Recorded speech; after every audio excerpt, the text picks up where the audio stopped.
तो હું પાઠ પાડી આજે યુટ્યુબ ચેનલની અંદર આપનું હાર્દિક સ્વાગત કરું છું. જોઈએ આપણે ધોરણ 11 વિષય એસપી એની અંદર પાઠ નંબર 3 ગયા તાસની અંદર આપણે જોયું કંપની એનો અર્થ અને કંપની એના લક્ષણો વિશે માહિતી મેળવી હતી. આ તાસની અંદર આપણે જોવાનું છે કંપની એની સ્થાપના વિધિ કે સ્થાપના કઈ રીતે થાય છે એની અંદર તો કે આપણે કંપનીની સ્થાપનાની અંદર બે તબક્કાઓની અંદર વહેંચવામાં આવે છે. કંપનીની સ્થાપનાને બે તબક્કાઓમાં પહેલો તબક્કો છે કંપનીની નોંધણી પહેલાનો તબક્કો એટલે કે સ્થાપના પહેલાનો તબક્કો કે જ્યારે કંપનીને આપણે સ્થાપના નથી કરી ત્યારે કેવો પેલો પગથિયું આવે છે અથવા કઈ કન્ડિશન કઈ પરિસ્થિતિની કયા દસ્તાવેજોની જરૂર પડે છે એની અંદર આપણે સમજાવવામાં આવ્યું છે. જોઈએ પહેલો તબક્કો. પહેલા તબક્કાની અંદર આપણે કીધું છે કે સ્થાપના પહેલાનો તબક્કો, નોંધણી પહેલાનો તબક્કો, એને બંને કહેવાય છે. સ્થાપના પહેલાનો તબક્કો કયો તો પણ અને નોંધણી પહેલાનો તબક્કો કયો તો પણ એક જવાબ આવે છે. એમાં પહેલો મુદ્દો આપણે આપ્યો છે કે ધંધાની સ્થાપના એનો વિચાર કરો. એટલે કોઈ પણ વસ્તુ કોઈ પણ કાર્ય જ્યારે આપણે કરવાની શરૂઆત કરીએ છીએ તો સૌપ્રથમ વસ્તુ એવી છે કે એનો વિચાર આપણી અંદર આવવો જોઈએ. એટલે કે આપણી અંદર જો એનો વિચાર આવશે તો આપમેળે આપણી અંદર એ કામ કરવાની શક્તિનો જન્મ થતો હોય છે. એટલે કે કોઈ પણ કાર્ય કરતા પહેલા એનો શું કરવો પડે છે આપણી અંદર તો કે વિચાર આવવો જરૂરી હોય છે. કોઈ પણ નવું કાર્ય હોય, કોઈ પણ નવી શોધ હોય, કોઈ પણ નવું પરિવર્તન હોય તો વિચાર એની જન્મદાત્રી છે. એટલે એને જન્મ આપવા વાળો વ્યક્તિ કોણ છે તો કે વિચાર કહેવાય છે. સ્થાપનાની અંદર આપણે વાત કરીએ તો કે સૌપ્રથમ આપણે શું કરીએ છીએ તો કે કંપનીની સ્થાપના માટે એના વિવિધ પક્ષકારો કેટલા વ્યક્તિઓ સાથે મળી અને સ્થાપના કરવી. એક વ્યક્તિ સાથે એક વ્યક્તિએ કરવી, ઘણા બધા સમુદાય ભેગા મળીને કરવી. તો કે આ બધા જ વ્યક્તિઓની અંદર એ સૌથી પહેલા કંપનીની સ્થાપનાનો વિચાર આપવો જરૂરી હોય છે. અને આટલા જ માટે જ્યારે માણસ એનો વિચાર કરતો હોય છે તો એને શું કહેવાય છે તો કે કંપની એના પ્રવર્તકો માનસ પુત્ર. એટલે કે કંપનીનો પ્રવર્તકો કંપનીની જે સ્થાપના કરે છે એ કોણ છે તો કે કંપનીના પિતા સમાન ગણાય છે. અને કંપની શું છે તો કે એનું માનસ પુત્ર. માનસ પુત્ર એટલે કૃત્રિમ વ્યક્તિ એટલે કે વ્યક્તિ દ્વારા ઉત્પન્ન થયેલો એક પુત્ર તરીકે ઓળખવામાં આવે છે. અને એ જે પ્રવર્તકો છે એટલે કે જેને એની સ્થાપનાનો વિચાર કર્યો છે એ વ્યક્તિઓ છે એ શું છે તો કે કંપનીના પાલક વ્યક્તિઓ ગણવામાં આવતા હોય છે. ત્યાર પછી તબક્કોની અંદર બીજો તબક્કો છે કે પ્રાથમિક તપાસ. એટલે કે જ્યારે આપણે કંપનીની શરૂઆત કરીએ છીએ તો કંપનીની અંદરના જે બેઝિક પાસાઓ હોય છે તો બેઝિક માહિતી હોય છે એ મેળવવાનો પ્રયત્ન કરતા હોય છે. પાયાની જે માહિતીઓ છે કે ભાઈ ધંધો ક્યારથી શરૂ કરશું, કઈ રીતે શરૂ કરશું, કેટલા વ્યક્તિ ભેગા મળીને શરૂ કરશું, એની અંદર કઈ વસ્તુઓની જરૂરિયાત ઊભી થશે એની આપણે શું કરતા હોય છે તો પ્રાથમિક તપાસ ઊભી કરતા હોય છે. અને પ્રાથમિક તપાસ જો આપણને યોગ્ય લાગે તો આગળ આપણે શું કરીએ છીએ ઘનિષ્ઠ એટલે કે વધારે તપાસ ઊભી કરતા હોઈએ છીએ. ત્યાર પછી આપણે કીધું કે વિગતવાર તપાસ. પ્રાથમિક તપાસ કરી લીધી પછી તમે શું કરો છો તો કે એના અંદર વિગતવાર તપાસ કરો છો. વિગતવાર તપાસ અંતર્ગત તમને જાણવા મળશે કે ધંધાની અંદરની કઈ બાબતો છે, કયા મુદ્દાઓ પર આપણે ભાર મૂકવામાં આવતો હોય છે. તો એની અંદર સૌથી પહેલો મુદ્દો આપણે આવ્યો છે સરકારની નીતિ. એટલે કે આપણે જે ધંધો શરૂ કરવા જઈ રહ્યા છે એની અંદર સરકારનું વલણ કઈ રીતનું છે, નરમ છે. પહેલા જો કે આપણે જોઈએ કે આર્થિક સુધારા આવ્યા એ પહેલાની વસ્તુ આપણે જોઈએ તો કે સરકારનું કંપનીઓ ક્ષેત્રનું વલણ કેવું હતું તો બહુ જ કડક હતું. એની અંદર જ્યારે એકમની અંદર આર્થિક રીતે દેશ પડી ભાંગતો ગયો અથવા તો સરકારી નીતિની અંદર સરકારી ધારાધોરણોમાં એવું લાગવા લાગ્યું કે ઉદ્યોગો સિવાય દેશનો વિકાસ શક્ય નથી. અથવા તો ઉદ્યોગો છે એ શું કરી શકે છે દેશનો વિકાસને ઝડપી બનાવી શકે છે. અથવા તો આપણા જે જીડીપી ગ્રોથ છે એને ઊંચો લઈ જવા માટે ઉદ્યોગો છે આપણે સૌથી વધારે ટેક્સ પૂરો પાડી શકે એમ છે. તો ત્યાં સુધી તો જે વિચાર આવ્યો હતો ત્યાર પછી શું કરવામાં આવ્યું હતું કે કંપનીની અંદરના જે નીતિ નિયમો હતા સ્થાપના માટેના અથવા તો કંપનીને શરૂ રાખવા માટેના જે નીતિ નિયમો હતા એની અંદર શું કરવામાં આવ્યું હતું કે ઉદારીકરણનું વલણ અપનાવવામાં આવ્યું. તો આ વિગતવાર તપાસની અંદર આપણને જાણવા મળે છે કે આપણી કંપની અંદર સરકારી નીતિ કઈ રીતે અમલમાં મૂકવામાં આવેલ છે. ત્યારબાદ કાનૂની નિયંત્રણો એટલે કે કઈ વસ્તુઓ છે કે શેનું ઉત્પાદન આપણે નથી કરી શકતા, કઈ વસ્તુઓની અંદર આપણને કાયદો આપણને ના પાડે છે, કઈ એવી ઉત્પાદક વસ્તુ છે કે જે આપણે કાયદાકીય રીતે આપણે છૂટછાટથી કરી શકતા હોય છે. તો કાયદાકીય જે નિયંત્રણો છે કઈ રીતનું કાર્ય કરવું, કયું કાર્ય ન કરવું એ આપણે શું કરવું હોય છે તો કે માહિતી પૂરી પાડવું હોય છે. પછી આપ્યું છે માંગ અને પુરવઠાની સ્થિતિ. માંગ અને પુરવઠાની સ્થિતિ શા માટે?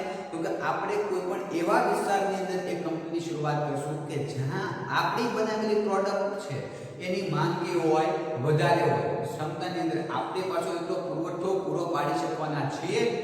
હા, તો કે એટલી જે વસ્તુ આપણે જે બજારની અંદર મૂકવાના છીએ એ સમયસર યોગ્ય રીતે વેચણી કરવા માટે આપણે શું કરતા હોઈએ છીએ? તો કે માંગ અને પુરવઠાની સ્થિતિ એને જાણતા હોઈએ છે. ત્યાર પછી એવું છે સહાયક સેવાઓ. એટલે કે હાલની અંદર જોઈએ આપણે તો કે ઉદ્યોગ શરૂ કરવા માટે સરકાર શું આપે છે આપણને? તો કે જમીન ભાડા પટ્ટા ઉપર આપતી હોય. ત્યાર પછી તો કે અન્ય કોઈ પણ જે ડોક્યુમેન્ટો હોય, અન્ય કોઈ પણ પરવાના નીતિ છે, એ બધું સરકાર છે એ આપણને સહાયક સેવાઓ પૂરી પાડતી હોય છે. ત્યારબાદ વીમાની સેવા છે કે જે કંપનીની અંદર આપણે શું કરે છે? તો કે આપણા માલના રક્ષણ માટેની કામગીરી પૂરી પાડતી હોય છે. બેન્કિંગ સેવાઓ છે. તો આવી સહાયક સેવાઓ છે એના વિશે આપણે શું કરતા હોય છે? તો કે વિગતવાર તપાસ ઊભી કરતા હોય છે. બેંકની તપાસ તો આપણે સૌથી અગત્યની વસ્તુ. કેમ? તો કે જ્યારે આપણે કંપનીની સ્થાપનાનો વિચાર કર્યો છે તો આપણી પાસે એટલું બધું મૂડીરોકાણ છે નહીં મિત્રો કે આપણે શું કરીએ કે કંપનીની સ્થાપના કરી શકતા હોઈએ. તો સૌથી પહેલા આપણે નાણાં લેવા માટે સૌથી પહેલા કોનો હાથ કરતા હોય છે? તો કે બેંક તરફ પ્રેરાતા હોય છે. તો કે આપણને બેંક શું કરે છે? ધિરાણ આપી શકે એમ હોય છે. ઔદ્યોગિક લોન આપણે લઈ અને ધંધો શરૂ કરી શકતા હોઈએ છીએ. અથવા તો એ શેર અને ડિબેન્ચર જે લાંબી માથાકૂટ છે એમાં ન પડવું હોય તો આપણે શું કરતા હોઈએ? તો કે બેંકનો સહારો લેતા હોય છે. તો એવા અંતર્ગત જે સહાયક સેવાઓ છે એની રીતે આપણે શું કરીએ છીએ? વિગતવાર તપાસ કરતા હોય છે. આપણા ધંધાની અંદર એ વસ્તુ છે કઈ રીતે ઉપયોગી બનવાની છે. પછી આપણે પૂછે સાધનોની સગવડ કે જ્યારે આપણે એ નક્કી કરી લીધું છે અથવા તો આપણે એની અંદર વિગતવાર તપાસ કરી લીધી, એક આયોજન અંદાજપત્ર બનાવી નાખ્યું, તો હવે આપણે શું કરીએ છીએ? તો કે એની અંદર કેટલા સાધનો જોઈશે, કેટલી મશીનરીઓ જોઈશે, એની સગવડતા ક્યાંથી આપણે કરશું, કઈ કંપનીમાંથી કઈ ટેકનોલોજીનું મશીન આપણે કંપનીની અંદર આપણે રાખશું, એનો નિર્ણય લેવાની વાત આવતી હોય છે. અને જ્યારે નિર્ણય લેવાની વાત મશીનની નહીં આવે તો સૌથી પહેલા શેની જરૂર પડે? તો કે નાણાંની જરૂર પડતી હોય છે. તો પછીનો તબક્કો છે કે નાણાકીય વ્યવસ્થા. એટલે કે આપણે આપણી કંપની અંદર નાણાં કઈ રીતે મેળવશું, કઈ રીતે ધંધાની અંદર આપણે નાણાકીય વ્યવસ્થા પૂરી પાડશું. તો કે નાણાકીય વ્યવસ્થા માટે આપણી પાસે શું છે? તો કે ઘણી બધી વસ્તુઓ હોય છે. શાહુકારી પેઢી છે, બેંક છે, શેર બહાર પાડવા, બોન્ડ બહાર પાડવા, ડિબેન્ચર બહાર પાડવા, આવી તમામ પ્રવૃત્તિઓ અંતર્ગત આપણે શું કરીએ છીએ? તો કે જાહેર જનતા અથવા તો અન્ય કોઈ પણ વ્યક્તિગત રીતે આપણે નાણાં મેળવી શકતા હોઈએ છીએ. તો એવી નાણાકીય વ્યવસ્થા આપણે આપણી કંપની અંદર ક્યાંથી કરશું, કેવી રીતે કરશું, એની આપણે શું કરતા હોઈએ છીએ? તો કે એક તપાસ કરતા હોઈએ છીએ. તો કે આ છે જે 5 તબક્કાઓ છે. કોના છે? તો કંપનીની સ્થાપના પહેલાના, એટલે કે જ્યારે આપણે કંપનીની સ્થાપના નથી કરી એ પહેલા આ તબક્કાઓ હાથ ધરવામાં આવતા હોય છે.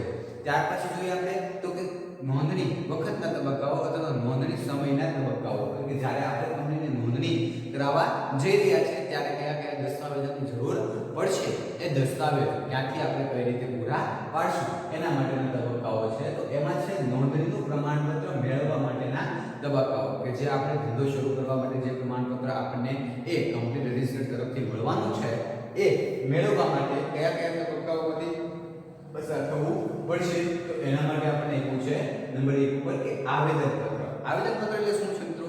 તો કે કંપનીનો પાયો. શું છે? આવેદનપત્ર કે જેના ઉપર કંપની શું કરે છે? ઊભી રહેલી છે. આવેદનપત્ર ન હોય તો કંપની શરૂ કરી શકાતી નથી. આપણે પાછળ પાઠ નંબર 4 હાલમાં ત્રીજો પાઠ ચાલે એની અંદર પાછળનો જે પાઠ છે ચોથો નંબરનો પાઠ કે આવેદનપત્ર, એની અંદર વિગતે આપણે તપાસ કરીશું. આવેદનપત્ર છે એની અંદર કેટલી મિત્રો? તો કે 6 કલમો. કુલ કેટલી હોય છે? 8 કલમો હોય છે. પરંતુ 2 કલમો છે કોના માટેની છે? તો કે 2 કલમો છે એ એક જ વ્યક્તિ દ્વારા કંપનીની શરૂઆત કરતી હોય, કોઈ એકલો વ્યક્તિ મળીને કંપનીની શરૂઆત કરતો હોય તો એના માટેની એ છે. હવે બાકીની જે 6 કોલમો છે, 6 કલમો છે એ કેવી છે? તો કે બધાની અંદર એને આપતી હોય. મિત્રો આપણે આવેદનપત્ર એની અંદરની 6 કલમો છે, કોમન 6 કલમો છે એની અંદર. તો કે પહેલી છે નામની કલમ, પછી આવે મૂડી પછી આવે ધ્યેયની કલમ, ધ્યેય પછી આવે જવાબદારી પછી આવે સ્થાપનાની કલમ પછી આવે તો કે રજિસ્ટર ઓફિસ.